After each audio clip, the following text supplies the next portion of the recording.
Hello बच्चों, Abhyuday JEE mathematics में मैं आशीष मिश्रा आप सभी बच्चों का हार्दिक स्वागत और अभिनंदन कर रहा हूं। लास्ट टर्म पर हम लोगों का जो डिस्कशन बच्चों स्टार्ट हुआ था वो क्वाड्रेटिक इक्वेशन पर स्टार्ट हुआ था। क्वाड्रेटिक इक्वेशन में हम लोगों ने ये सीख लिया था कि क्वाड्रेटिक इक्वेशन क्या होती है, क्वाड्रेटिक इक्वेशन के रूट्स क्या होते हैं, उन रूट्स का नेचर कैसा होता है, क्वाड्रेटिक इक्वेशन के रूट्स और क्वाड्रेटिक इक्वेशन के कोफिशिएंट्स के बीच में रिलेशन कैसा होता है, और साथ ही साथ हमने ये सीखा था कि क्वाड्रेटिक इक्वेशन के रूट्स दिए हुए हों तो इक्वेशन का फॉर्मेशन किस तरीके से किया जाता है। और आईआईटी जेईई में उनसे रिलेटेड प्रॉब्लम्स जो पूछी गई हैं या कुछ स्पेशल कंसेप्ट हम लोगों ने लास्ट टाइम पे डिस्कस किए थे, उसी डिस्कशन को हम लोग आज आगे बढ़ाने जा रहे हैं, जिसमें सबसे पहले हम लोग बात करने जा रहे हैं अबाउट दी क्वाड्रेटिक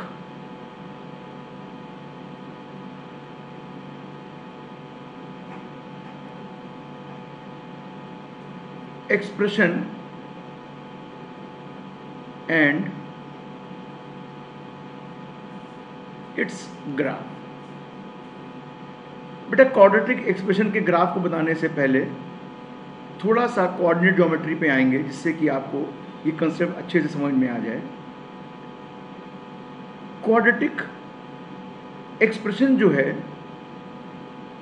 अगर हम लोग इसका एक ग्राफिकली रिप्रेजेंटेशन करें तो एक ज्योमेट्रिकल शेप बन के आता है जिसका नाम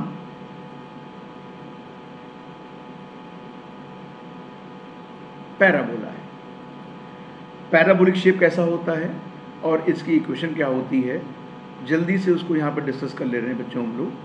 तो बेटा देख लो, सबसे पहले पैराबोला शेप जो है वो इस टाइप का एक शेप होता है जिसे पैराबोला बोलते हैं। और कोऑर्डिनेट ज्योमेट्री में पैराबोला की स्टैंडर्ड इक्वेशन y² बराबर 4ax होती है, और ये शेप जो है वो कुछ इस टाइप का होता है।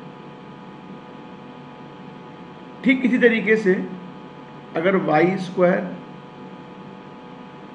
बराबर 4ax ना होके x² = 4ay हो, तो ये पैराबोला रोटेट हो जाएगा 90 डिग्री की ओर और इसका शेप कुछ इस तरीके का बन जाएगा। बेटे, अभी ये पेन चलाना इस सॉफ्टवेयर पर मुझे बहुत अच्छे से नहीं आता है, आशा करते हैं कि आप लोग इसको समझेंगे। देखो बेटे, यहाँ पर x² बराबर 4ay जो है वो शेप इस तरीके का होगा। बेटा, जहाँ से ये टर्न ले रहा है, जहाँ से दिखाई पड़ रहा है कि ये पोर्शन और ये पोर्शन, मतलब इस तरीके का जो शेप बन रहा है, इस शेप को अगर आप लोग ऑब्जर्व करिए तो ये जो जहाँ पर टर्निंग पॉइंट है, जहाँ से ये शेप मुड़ रहा है, this is called the vertex of the parabola. बेटा ये क्या है? This is the vertex of the parabola. ठीक इसी तरीके से अगर ये पैराबोला x² बराबर 4ay की जगह पर हम लोग इसको x माइनस अल्फा का whole square = 4a y minus beta लिख दें, तो उस कंडीशन पे क्या हो जाएगा?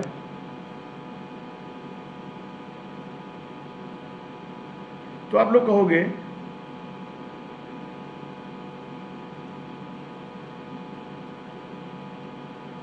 कि ये parabola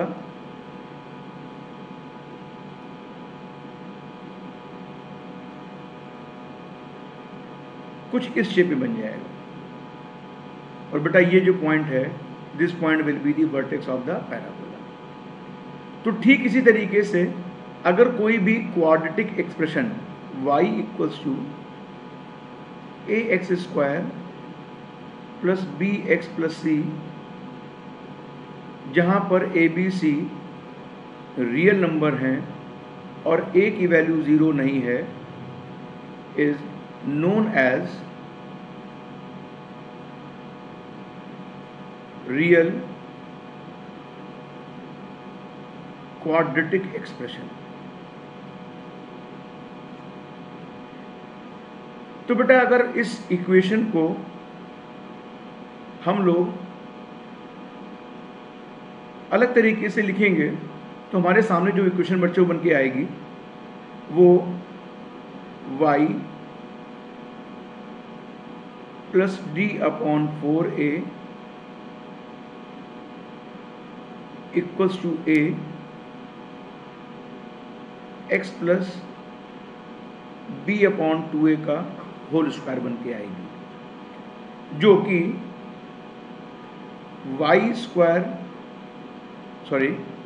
x square equals to 4ay format की इक्वेशन है। तो बेटा अगर मैं तुमसे पूछूं कि इस क्वाड्रेटिक जो एक्सप्रेशन दिया हुआ है अगर ये एक पैराबोलिक शेप बना रहा है तो इसका वर्टेक्स कैसा होगा, आइए बात करते हैं।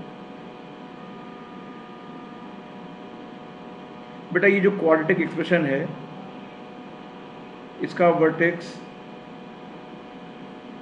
का x coordinate minus B by 2a होगा और इसका शेप इस टाइप का या इस टाइप का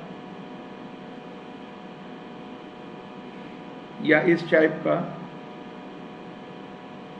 या इस टाइप का या इस तरीके का या इस तरीके का पॉसिबल है। ठीक है, तो देखो बेटा ये जो पॉइंट है जहाँ पे टर्न ले रहा है, this point the coordinate of this point are minus B by 2a और माइनस डी बाई 4 है, जहाँ पर d का मतलब b स्क्वायर माइनस 4ac से। इट इज कॉल्ड डिस्क्रिमिनेंट, पता ना आप लोगों को। अच्छा, तो अब देखो बेटा यहाँ पर हम लोग बात करने जा रहे हैं जो केसेस हैं उनको वन बाई वन यहाँ पर डिस्कस करेंगे और उसके बाद में उनके साइन के बारे में हम लोग डिस्कशन करेंगे। ठीक है, तो देखो बेटा ये समझ लो कि अगर कभी भी तुम्हारे सामने कोई quadratic expression ax square plus bx plus c लिखा हुआ है, ए बी सी रियल है और a की वैल्यू 0 के बराबर नहीं है, ये ध्यान रखना है आपको। तो ये एक पैराबोलिक शेप बनाएगा जिसकी एक्सिस y एक्सिस के पैरेलल होगी। ठीक है, और vertex minus B by 2a और माइनस डी बाई 4a। तो अब हम लोग बात कर रहे हैं बेटा वन बाई वन केसेस के बारे में। तो सबसे पहला केस नंबर 1 कि अगर a पॉजिटिव है, a पॉजिटिव है तो हमारे सामने 3 केसेस बन रहे हैं। पहला, d की वैल्यू 0 से बड़ी है, d की वैल्यू 0 के बराबर है और d की वैल्यू 0 से छोटी है। देखो बेटा अगर d की वैल्यू 0 से बड़ी है तब क्या होगा, तो आप कहोगे कि ये जो पैराबोला बनेगा उसका शेप कुछ इस तरीके का होगा, जहाँ पर ये x एक्सिस को कट कर रहा है, ये इसके 2 डिस्टिंक्ट रूट्स होंगे और ये पैराबोला अपवर्ड पैराबोला होगा, जिसको हम लोग ये भी कह सकते हैं कि इट इज कॉनकेव अपवर्ड। फिर देखो बेटा दूसरा केस ये है कि d की वैल्यू 0 के बराबर है।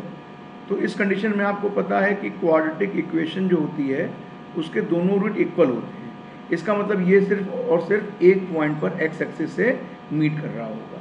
तो कोऑर्डिनेट बेटा क्या हो जाएंगे इसके कोऑर्डिनेट हो जाएंगे minus B by 2a comma 0, क्योंकि यहाँ पर डिस्क्रिमिनेंट की वैल्यू 0 है। केस नंबर 3, जब d की वैल्यू लेस देन 0 है और a पॉजिटिव है तो ये पूरा का पूरा कर्व जो है वो x एक्सिस के अबव लाई करेगा। अब जरा देखो मैं तुमसे पूछूं कि इस y का साइन क्या है। बेटा y का मतलब वही है कि कोऑर्डिनेट एक्सिस में ये x एक्सिस है, ये y है। तो हमें अगर तुमसे ये कहा जाए कि y बराबर ax square plus bx plus c में जो y है इसका साइन बताओ, तो तुम्हें बताना है कि x की किन वैल्यू के लिए ये x एक्सिस के एबव लाई कर रहा है और x की किन वैल्यूज़ के लिए ये x एक्सिस के बिलो लाई कर रहा है। ठीक है ना, बात समझ में आ रही है? तो देखो बेटा तीनों केसेस को वन बाई वन देखो। अगर d की वैल्यू पॉजिटिव है तो आप देख रहे हो जो ग्राफ ऑफ क्वाड्रेटिक एक्सप्रेशन है इसमें जो ग्राफ बना हुआ है उसका कुछ पोर्शन x एक्सिस के एबव लाई कर रहा है और कुछ पोर्शन x एक्सिस के बिलो लाई कर रहा है। तो जो पोर्शन x एक्सिस के एबव लाई कर रहा है उस पोर्शन पे y की वैल्यू बेटा कैसी होगी? पॉजिटिव। ये भी पॉजिटिव और यहाँ पर क्या आ गई? नेगेटिव। तो इस कंडीशन के लिए मैं इस केस के बारे में बात करूँ तो आपसे मैं कहूँगा कि इस केस के लिए fx जो है वो greater than, less than, equal to 0, माने तीनों कंडीशन पॉसिबल हैं। तो इस में कह सकते हैं कि जब d की वैल्यू पॉजिटिव होगी तो फंक्शन की वैल्यू मीन्स y की वैल्यू पॉजिटिव भी हो सकती है, नेगेटिव भी हो सकती है और 0 भी हो सकती है। दूसरे केस में देखो बेटा यहाँ पर सारा का सारा कर्व जो है वो एबव द x एक्सिस लाई कर रहा है एक्सेप्ट दिस पॉइंट। तो इस कर्व को दिखाई पड़ रहा है कि ये कैसा है बेटा? हर जगह पर पॉजिटिव वैल्यू देगा y की। तो ये कह सकते हैं कि इस केस में fx की वैल्यू हमेशा पॉजिटिव होगी या 0 होगी, मतलब y हमेशा पॉजिटिव होगा इस कर्व के हर एक पॉइंट पर। बेटा इस कर्व के हर एक पॉइंट पर देखो ये x एक्सिस के बिलो कभी नहीं आ सकता, ये हमेशा ऊपर ही रहेगा। तो इसके हर एक पॉइंट पर देखो जरा सा, we are getting positive sign मिल रहा है ना। तो फाइनली हम कह सकते हैं कि इस क्वाड्रेटिक एक्सप्रेशन जो है इसमें fx की वैल्यू हमेशा पॉजिटिव। आपको समझ में आ रहा होगा? ये तीनों केस क्लियर हो गए। अभी इन पर डाउट डिस्कस करेंगे बच्चों हम लोग। अगला केस हमारा ये है कि अगर a की वैल्यू निगेटिव है। बेटा अगर a निगेटिव तो क्या होगा? अगर a निगेटिव होता है तो पैराबोलिक शेप जो है वो हमेशा कॉनकेव डाउनवर्ड होता है। Again we have 3 conditions. Condition number 1 d positive, d 0, d negative. बेटा इसमें साइन क्या है? देखो ये माइनस, ये प्लस, ये माइनस, ये हमेशा माइनस एक्सेप्ट दिस पॉइंट, और इसको जरा देखो बेटा ये हमेशा नेगेटिव रहेगा, कभी 0 नहीं होगा। तो इस केस में क्या होगा? fx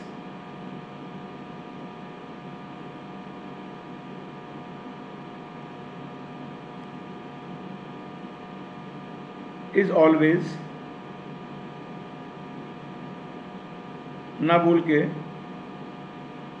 लेस देन और इक्वल टू और ग्रेटर देन 0। बेटा इस केस में क्या हो रहा है कि fx जो है वो हमेशा लेस देन और इक्वल टू 0 है और इस कंडीशन में fx इज ऑलवेज नेगेटिव।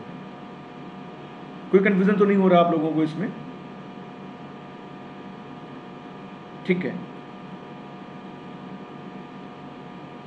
तो बात ये आती है कि अगर आपके मन में ये आ रहा है कि इस पर जो प्रॉब्लम्स बनेंगी वो कैसी बनेंगी, तो आइए जरा बात करते हैं। मैंने कहा कि डिस्कस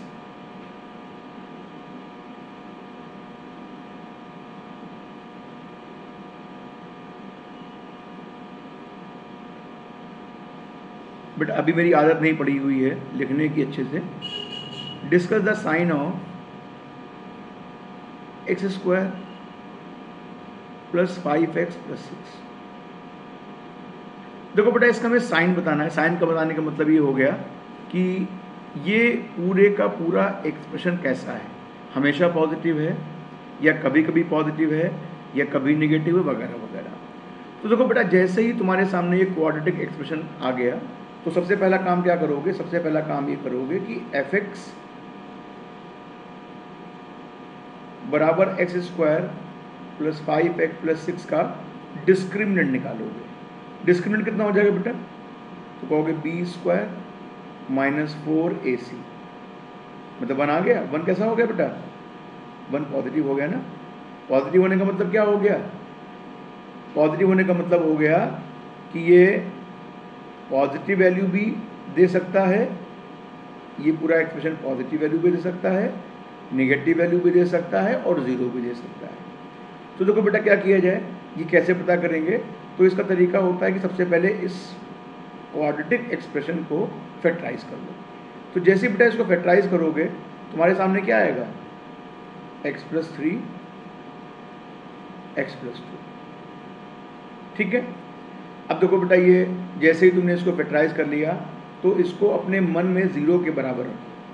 तो जैसे तुमने 0 के बराबर रखा तो x बराबर -3 आया और -2। अभी क्या करोगे? नंबर लाइन के ऊपर -3 और -2 दो पॉइंट बना दिए। ठीक है। अच्छा जरा देखो यहाँ पर x² का कोफिशिएंट कितना है? 1, मतलब पॉजिटिव है। तो इसका जो कर्व बनेगा वो किस तरीके का होगा? ये इस तरीके का बनेगा, मतलब कॉनकेव अपवर्ड, मतलब अपवर्ड पैराबोला बनेगा। तो साइन लगा दो बेटा यहाँ पे, यहाँ प्लस हो गया, यहाँ माइनस, यहाँ प्लस। तो अगर मैं तुमसे पूछूं कि what is the sign of fx, तो आप लोग क्या कहोगे? आप लोग कहोगे कि साइन ऑफ fx जो है वो पॉजिटिव, नेगेटिव और पॉजिटिव है। तो कब का पॉजिटिव बेटा? तो मैंने कहा कि fx जो है वो पॉजिटिव होने का मतलब हो गया कि x जो है या तो वो -3 से छोटा हो या x की वैल्यू -2 से बड़ी। ठीक है ना? क्योंकि बेटा देखो -3 से जब हम कम पे जा रहे हैं तो हमें पॉजिटिव साइन मिल रहा है y का, और जब -2 से बढ़ा रहे हैं again we are getting positive sign. ठीक है। अच्छा दूसरी बात देखो बेटे, fx की वैल्यू निगेटिव कब होगी? तो आप कहोगे कि जब x की वैल्यू -3 और -2 के बीच लाई करेगी तो उस कंडीशन में fx की वैल्यू नेगेटिव होगी। और बेटा fx की वैल्यू 0 कब होगी? तो सिंपली आपको बात क्लियर है कि fx की वैल्यू 0 होगी अगर x की वैल्यू -3 और -2। आई थिंक ये आप लोगों को क्लियर हो गया होगा। समझने में कोई प्रॉब्लम तो नहीं बच्चों इसमें?